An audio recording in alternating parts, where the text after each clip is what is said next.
Hi, this is the voice of Heidie Calero with another fascinating economic capsule on a very hot topic, which is the recently announced the public debt adjustment plan that the Judge Taylor Swain has just announced that she has approved, and that if everything goes well, it will be effective March of 2022.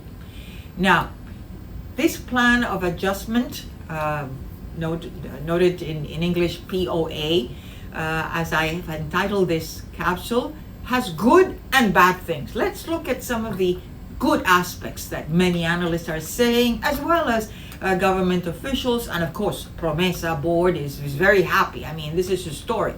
Well, they have said that the reduction in public debt, which as of 2015 it was $70 billion, and when Governor Garcia Padilla announced to the world that it could not service this public debt, then it has been renegotiated, and first it was something on COFINA, which was one of the first, then it was the Government Development Bank, and now this big chunk is $33 billion, which are the GOs, general obligation bonds, it's the employment retirement system, and it's the public buildings authority, among all. So $33 billion now has been adjusted, its principal, to $7.4 billion.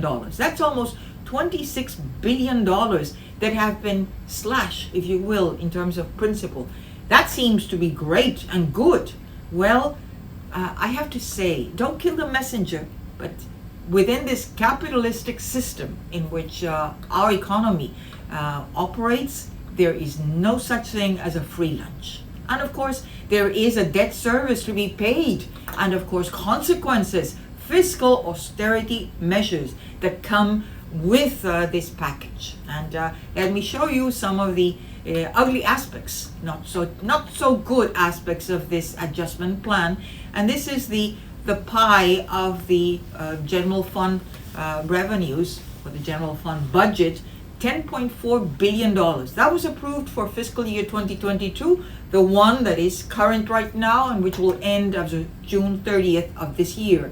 Well, assume that it will be the same for 2023 fiscal year. Well, the pensioners, the ones who are receiving right now their checks because they have retired, not those that are about to retire or those who are working with the public employees. No, we're not talking about those. Well, under this adjustment plan, these retirees, these pensioners, their pensions were not touched. No reduction at all. That seems to be good. But my friends, there is no cost of living adjustment. They're going to be frozen in time, at least until the end of their lives. That sounds not so good, huh? But at any rate, right now, you know how much we are paying out of our taxes, you and I? $2.9 billion. Out of that $10.4 billion, that represents 28% of taxes in Puerto Rico, of the fiscal revenues that go into the general fund, go to pay these pensioners because the retirement systems went bankrupt. They were unfunded. That's why we are in a bankruptcy.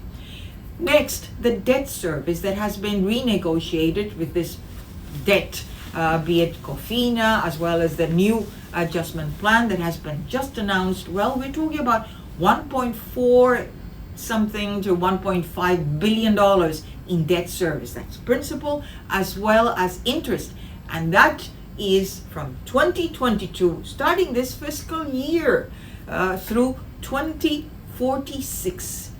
Your sons, your daughters, and your granddaughters and your grandsons will be paying this debt unless they decide to leave the island. But whoever resides in Puerto Rico will have to pay with these fiscal revenues.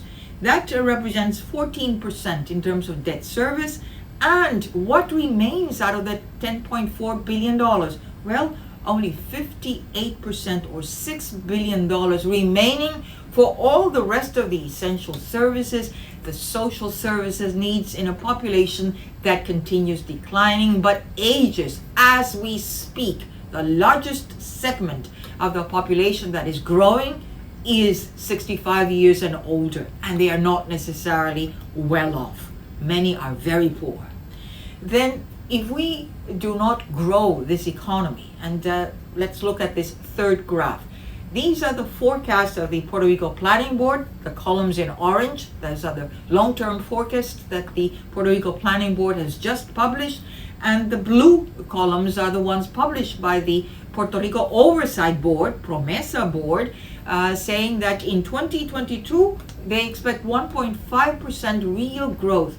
1.5% growth. You know how much the U.S. economy grew last year? Around 5%. You know how much the Chinese economy grew? Like 5.8%. So this is not necessarily good news. But at any rate, the Puerto Rico Planning Board has said it's 0.8%. And if you go down the road, even the PROMESA board says that in 2023 and 2024 we'll have negative economic growth. Despite all this plan of adjustment, despite all this decrease in this public debt, despite all that and all this debt service, which is going to be really like 50% of what Puerto Rico would have had to pay on all this debt had it not been renegotiated, well, this is very meager growth. We need rates of growth of 3.5–4% on an annual basis. Where is the economic growth plan? Executive branch, legislative branch, where are you? Where are your priorities? We are really dying out here if we do not hear from these initiatives and priorities. Important things for all of us. We need to grow this economy. What segments are we going to grow? And this is not just something which is wild out there in nature. You need to plan. You need to be structuring a plan to see if you are going to invite a pharmaceutical company that comes from I don't know where. Well, how does that fit in to the manufacturing plan? If you're going to bring in apparel or any other manufacturing producing company or even agriculture, how does that fit in? This cannot be just band-aids, scattered in the wild. I think we are beyond that.